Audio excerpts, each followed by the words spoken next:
بەیانتان باش هاوڕێیان ئەمڕۆ ویانیش ئەم شەوەی ڕابردوو ئێستا کە بەیانە 28 مانگی سپتەمبەرە یانی لە ئێوارەی 27 لەسەر 28دا لوبناان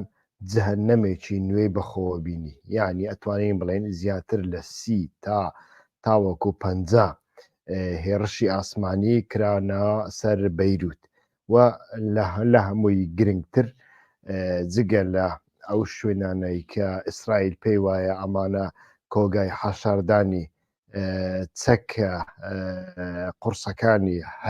حیزبوڵاون و بۆمبابارانی کردوون و ئەمانە هەمویان لە گەڕک لە کۆمەڵێک گەڕک بوون لە باشووری لوبناان کە خەڵکی مەدەنی زۆر تێدا دەژی لە هەمان کاتدا ئیتر سوپای ئیسرائیل بانگەشەی ئەوە دەکا کە بارەگای حەسەن نەسڕڵایان کردوتە ئامانج و حەسەن نەسڕڵا بەخۆلەیە بووە و کوژرایە هەتا وەکو ئێستاش ئیتر ڕاگەاندنی ئیسرائیلی لەسەر ئەوە سوورە ڕاگەاندنی حیزبوڵڵا ئیتر لێدوانی جیاوازیاندا لایەنێکیان باس لەوە دەکەن کە حەسەن نەسڕڵا نەکوژراوە ماوە و لایەنێکی دیکەی حیزبوڵڵاش تەماشا دەکەین و بە تایبەتی بە ڕاگەاندنەکەی خۆی دەدزێتەوە لە لێدوان داین لێرەدا بەڕاستی هەتاوەکو ئێستاش دیار نییە حەسەن نەسڕڵا ئیتر ئایا بۆتە ئامانز یان نەبۆتە ئامانز بەڵام وا پێدەچێ ڕاست بێ کە بارەگای حەسەن نەسڕڵا لە باشووری لوبناان کرابێتە ئامانز هەروەکو ئیسرائیل لە وێنەکانیشی بڵاوکردنەوە بەڕاستی تەقینەوەیەکی تابڵی گەورە و بەهێز بووە باس لەوە دەکرێت کە بەدە موشک لەو شوێنیان داوە و پێدەچێ ئەو موشەکانە موشکی تایبەت بن بە بڕینی کۆنکرێت وە موشکی تایبەت بن بۆ تەقاندنەوەی تونێلەکان کە ئیسرائیل بەکاردێنێ و چەند زۆرە موشکێکیشی لەمانە بەو دواییە لە سوپای ئەمریکا کڕینویانش ئەتوانین بڵێن سوپای ئەمریکا پەیدان هەروەکو دەزانن لە دوای سەرهەڵدانی شەڕی غەزە لە 7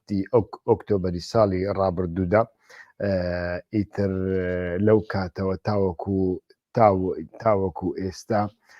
شەڕەکان کۆمەڵێک قۆناغی بەخۆیەوە بینیون ئێمە بەتەنیا باس لە ئەوانی تایبەت بە حیزبوڵڵا دەکەین کە قۆناغی یەکەم بەرپەرزدانەوەی یەکتری بوو لە باشووری لوبناان و باکووری ئیسرائیلدا هەردوو لایەنەکان بە شێوەیەکی تەدریجی بە شێوەیە کە زۆر یەکتری بریندار نەکەن ئیتر ئالوگۆڕی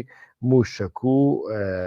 ئالوگۆڕی درۆن و فڕۆکیان دەکرد ئەمە بوو لە قۆناغی دووەمیندا تەماشامان کرد ئیتر بە تایبەتیش لە سەرەتادا کە تەماشامان کرد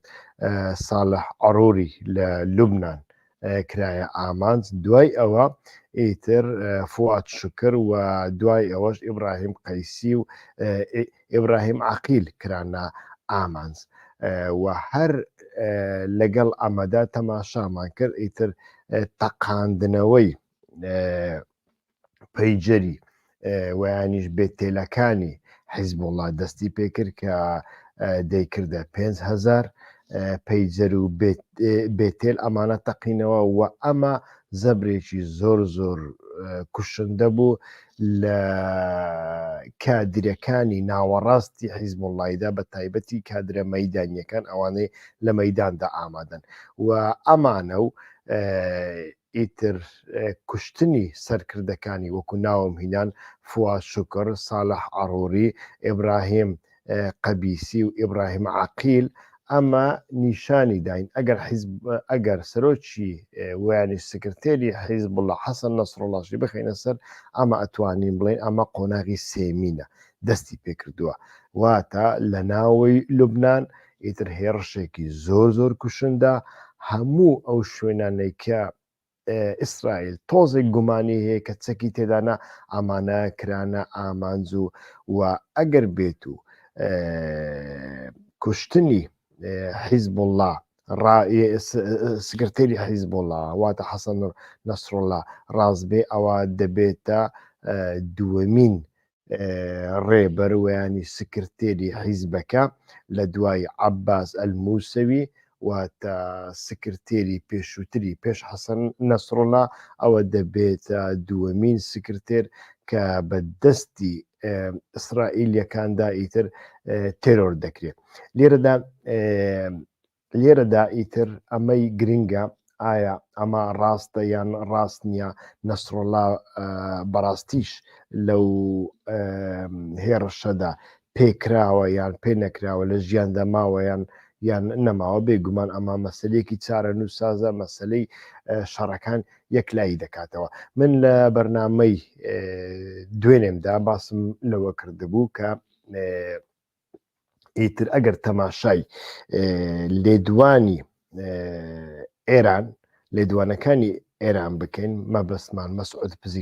پزیشکیانە سەر کۆماری نوێی ئیران لە نیویۆرک و تەماشای لێدوانی لایەنەکانی دیکەش بکەین هەتا سعودیا قاتار تورکیا لەلایەکدانێ ئەمە هیچ هەستمان بەوە دەکرد کە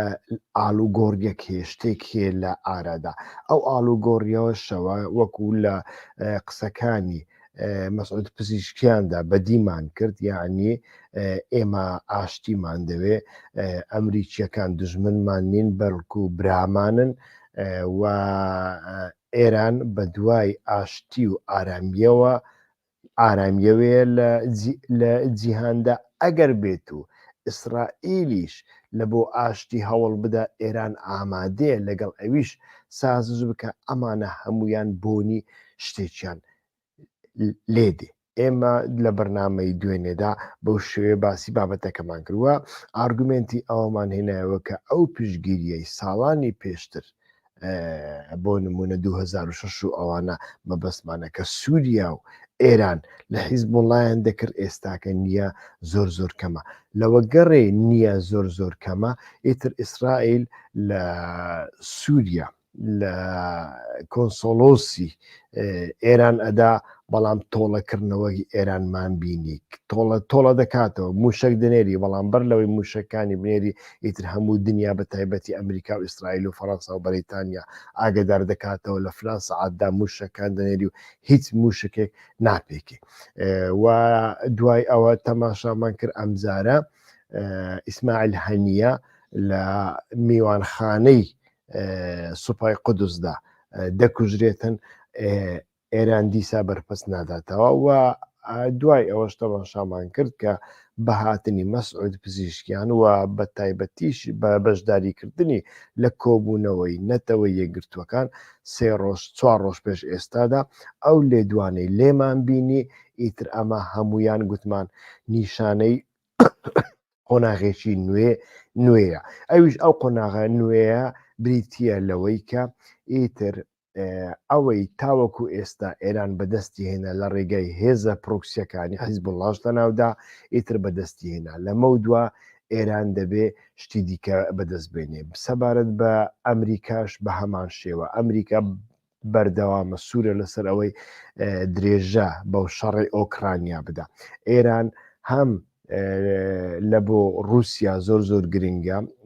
چەک و تەقەمەنی نوێی پێدەفرۆشێ بە تایبەتی موشکی بالستیکی و لەویش گرنگتر درۆن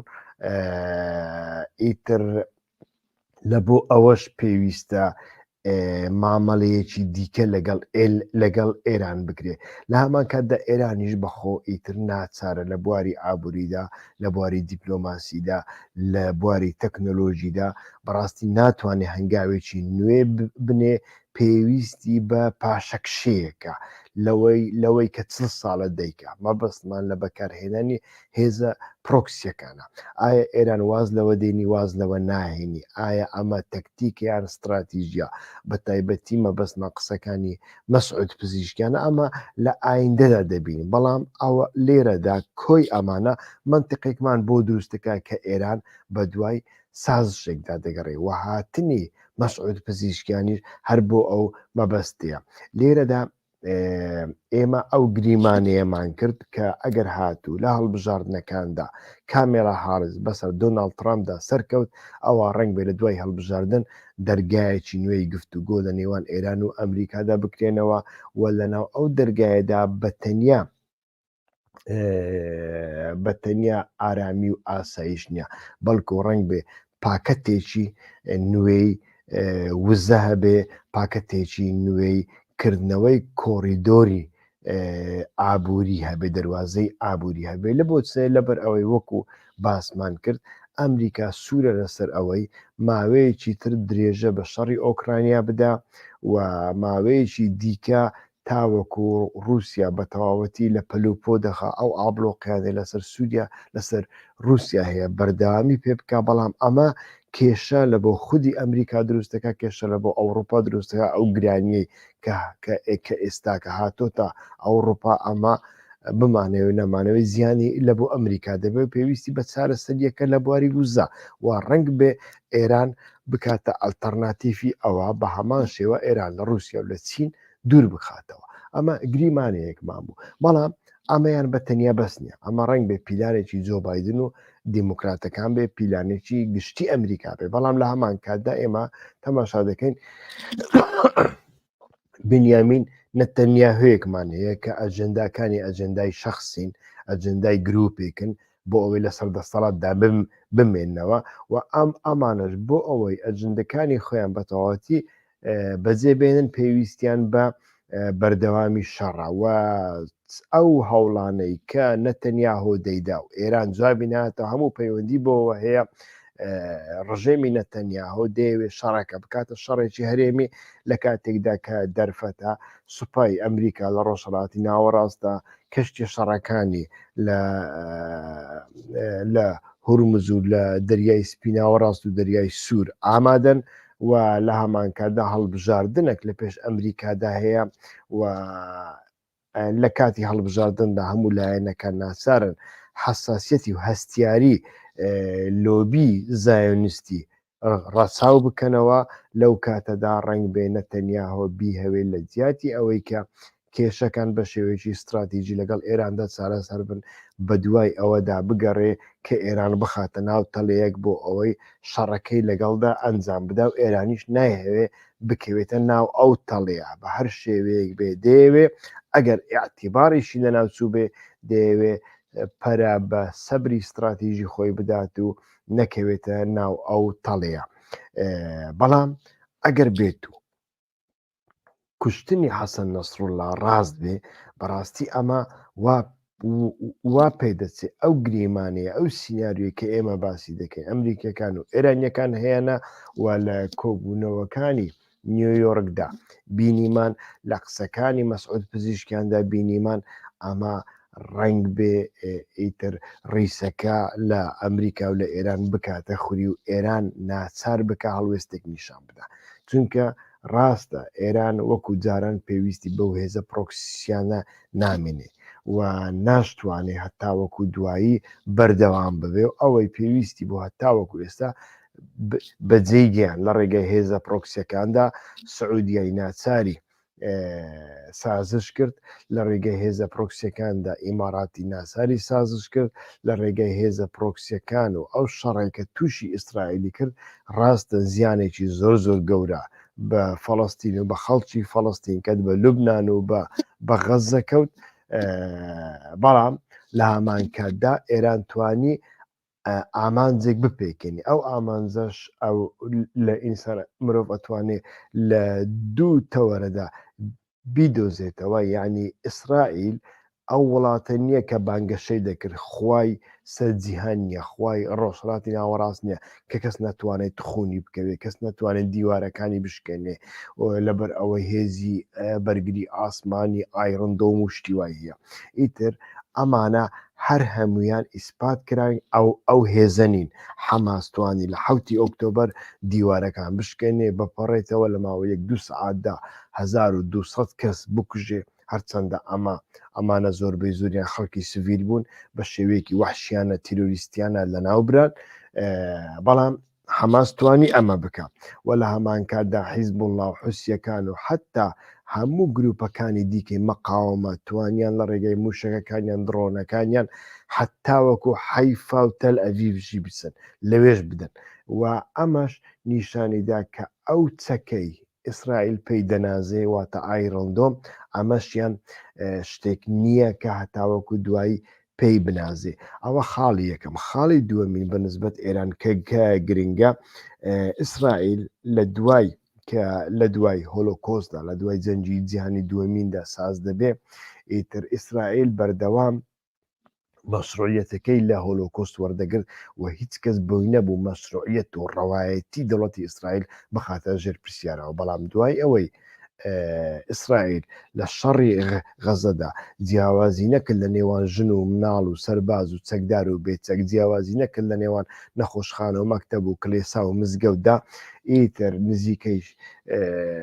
50,000 کەس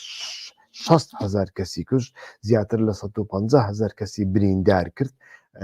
بە 100,000 مناڵی بێدایک و باوک هێشتەوە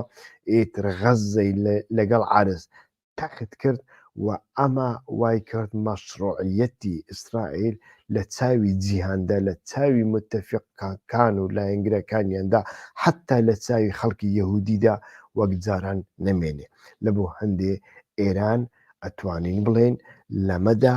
هەندێک ئەنجامی خۆی پێکهێنان و هەندێک ئامانجی خۆی پێکهێنان لە سایەی چێ لە سای ئەو هێزە پرۆکسیانە ئەگەر بۆمان هەبێ حەماسیش بخێنیان ناو هێزێکی پرۆکسی ئێراندا. ئیتر لەمە دووە ئێران ڕنگ بێ پێویستی بەوە نەبێ پێویستی بە سازشێک بێ و ئەگەر بێت و ئەو سازشە بکرێ و ئەگەر بێت و لە نێوان خۆی و چین و رووسیادا بتوانێ مەسافەیەک دروست بکە ئیتیفاقێکی استراتیژی لەگەڵ خۆر ئاوە دروست بکە ئەمە بە دوورمان نەزانێ کە سوپای ئەمریکا بێگومان دەکشێتەوە ئەم ساڵەکە دەکشێتەوە ساڵی ئایندە بەتەواتی دەکشێتەوە و ئەم کاتە بە دوورمان نەزانێ کە ئەمریکا چاولەوە بپۆشێت لە عێراق و لە سووریادا ئێرانێک وجودی هەبێ کە هەڕەشە نەبێ بە مەرجێک هەڕەشە نەبێ بۆ سەر ئیسرائیل و بۆ سەر بەرژەوەندەکانی خۆر ئاهۆ ئەمریکادا و ئەمە کوردەکانیش ناچار بکە لە دوای کۆچکردنی ئەمریکا گەڕانەوەی ئەمریکا کوردەکان ئەگەرچی پەیوەندیەکی سەربازی و دیپلۆماسی لەگەڵ هێزی پێشمەرگە لەگەڵ هێزی سووریای دیموکراتی و خۆسەری دیموکراتی دەمێنێ بەڵام لە هەمان کاتدا کاتێک هێزە گلۆباڵە گەورەکە کۆچ دەکا هێزێکی ئەقلیمی لەوێ دەمینێ ئەو هێزە ئەقلیمیەش سازشی کردووانش ئیتیفاقی کردووە لەگەڵ خۆر ئاوا ئەوە ڕنگ بێ بەشی شێری بەربکەوێ و کوردەکان ناچار ببن لەگەڵ ئەو هێزە ئیتیفاقەکانیان زیاتر بکەن چونکە ئێمە بینیمان لەو ماوەیەدا ئەو گۆڕانکاریانەش ڕوویدا مەسەڵەن پارتی دیموکراتی کوردستان بە هێزێکی دووری ئێران دەناسرا بەڵام دوای دیپلۆماسی موشکی لە سەرەتای ئەم ساڵدا ئینتەرنێتی جوان بارزانی جانتاکەی خستە ژێرباڵی و ڕای کرد لە بۆ تاران و چوە باوەشی تاران ئیتر هەموو شتێکی لەگەڵ ئێران بڕاندەوە لە هەمان کاتدا ئەمجاریان کە مەسعود پزیشکیان هاتە کوردستان بە پێچەوانەی هاکان فیدا نەچوو بە تەنیا سەردانی هەولێر بکە و هەڕەشە لە سلێمانی بکە بەڵکو ئەو هات هەم سەردانی هەولێری کرد هەم سەردانی سلێمانی کرد هەم سەردانی بەغدای کرد لە هەر سێ شوێنیشدا بە کوردی قسەی کرد یعنی ئەوە نیشانمان ئەدا کە لێرەدا شتێکیە بەڵام هەروەکو وتم ئەگەر کوشتنی حیزب الله ڕاست بێ ئەمە ڕنگ بێ ڕیسەکە لە ئێران بکاتە خوری و سوپای قودس و بە تایبەتیش ڕێبەری ئیسلامی ئێران مەبەستمان عەلی خامینیە بڕیارێکی تند بدا و ئەماش بە ناچاری ئێران بخاتە ناو چڵکا و ئەو تۆزۆبایی کە بنیامین نەتەنیاهو دەیەوێ ئایا ئەمە ڕوئەدا یان ڕوونادا ئێران ئەتوانێت لەمە زیاتر سەبر بگرێ یان نا ئەمەیان لە ئایندەدا دەبینین دەبێ ئێستا کە چاوەڕێ بکەین بزانین حیزبوڵڵا سلێ دوانێکەدا بێگومان لێدوان بەس نییە لەو سعاتە بەدواوە کە ئیسرائیل بە تەواوەتی جەخت لەسەر ئەوە دەکاتەوە کە دڵنیایە سەرۆکی حیزبوڵڵا لە بارەگاکەی بووە لە کاتی کۆبوونەوە ئەوان بە موشک هێڕشیان کردوتە سەرێ و حەسەن نەسڕۆڵایەن کوشتووە لەو کاتەدا لێدوان بەتەنیا بەس نییە بەڵکو پێویستە حەسەن نەسڕۆڵا بە برینداری ویانیش بە ساغ و سەلامەتی بێتە بەردەم کامێراکان و قسە بکە ئەم کاتە شتێکی کە ڕوئەدا بەڵام بە هەر شێوەیەک بێ لە شێوەکان ئیتر ئەو محوەڕی مەقاومە لە مەودووە لە پاشەک شێدایە ئیتر ئیسرائیل ئەو هێزەی هەیە کە بە شێوەیەکی بێڕحمانە بتانی هێڕشێک بکە و لە هەمان کاتدا ئێمە باسمان لەوە کرد هێزە ئیسلامیەکان بە تایبەتی ئیخوانیەکان کە ئێستا ئەو شەو من تاقیبم کردن لە زۆربەی زۆری شوێنەکانیاندا بە تایبەتی لە سووریادا بە شێوەیەکی زۆر نائەخلاقیانە وەکو بڵێ چەپڕیان لە بۆ ئیسرائیل و نەتەنیاهو لێدا لە بەرەوەی حەسەن نەسڕڵایان کوشتووە چونکە ئەوان ناڵن حیزبوڵڵا ئەڵێن حیزبی شەیتان و پێیان وایە حەسەن نەسڕڵڵا یەک لەو هۆکارانە بووە کە نەیهێشتووە ئیخوان موسلیمین لە سووریادا سەر بکەوێ بەڵام ئینسان هەندێک بە شێوەیەکی ویژدانە نەعاقلانە بیر بکاتەوە ئایا ئەگەر هێزە ئیسلامیەکان ئیخوان موسلیمین سووریای نەخست بە ڕەوشێکی وا و ئەو سووریایەی جاران لە ئارادا مابووایە ئایا ئیسرائیل وها بە ئاسانی دەیتوانی هێڕش بکە بێگومان ئیسرائیل ئەو هێزەی هەیە و ئەمریکای لە پشتەوە ئەتوانیر بەڵام ئایا گروپی مقاومە و وها بێ هێز دەبوو نەخێر ئایا ئێران وها بێ هەڵوێست و لەرزۆک دەبوو ئەویش نەخێر کەواتە ئەوەی کە ئیخوان موسلیمین ئەو زەرەرەی کە ئیخوان موسلیمین لە مەسەلەی فەڵەستینی و لە گروپی مقاومەیدا بەڕاستی شتێک نییە کە لەبیر بکرێ لە هەمان کاتدا ئەو هێڕشەی حەماس کردی کە ئەویش ئەگەر وەکو گروپێکی ئیخوان موسلیمی سەیری بکەن کە ئیخوان موسلیمینە تەماشا دەکەن